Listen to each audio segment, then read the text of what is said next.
MSSD BARM at your service. Assalamualaikum at magandang araw mga kabangsamoro.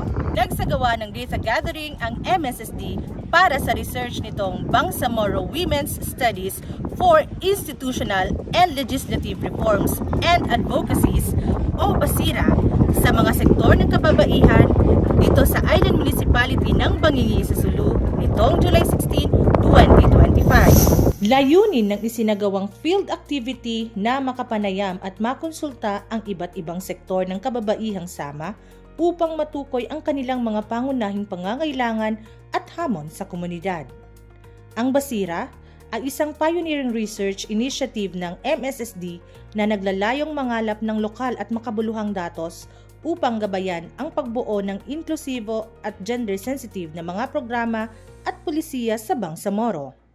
Sa pamamagitan ng BASIRA, isinusulong ng MSSD ang mas matibay na representasyon ng kababaihang sama sa mga usapin ng edukasyon, kabuhayan at political participation.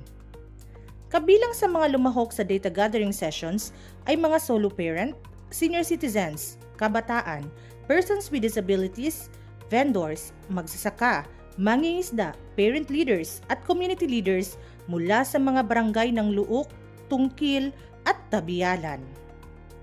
Sa parehong araw, nagsagawa rin ng courtesy meeting ang mga opisyal ng MSSD kasama ang lokal na pamahalaan ng Bangingi upang iparating ang patuloy na suporta ng ahensya sa mga vulnerableng sektor sa bayan at buong lalawigan. Pinangunahan ang aktibidad nina MSSD Director General Attorney Muhammad Muqtadir Estrella, Chief of Staff Attorney Lizelle Mones, at Sulu Provincial Social Welfare Officer Hadja Imelda Kangiluhan. Kasama rin sa delegasyon ang mga personnel mula sa Women's Welfare Program, Planning and Development Division, Information and Communications Division, at Municipal at Provincial Field Offices. At yan ang ating update mula dito sa Bangingi, Sulu.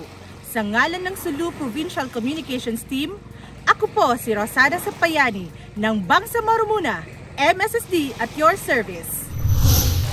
MSSD para sa Bangsamoro.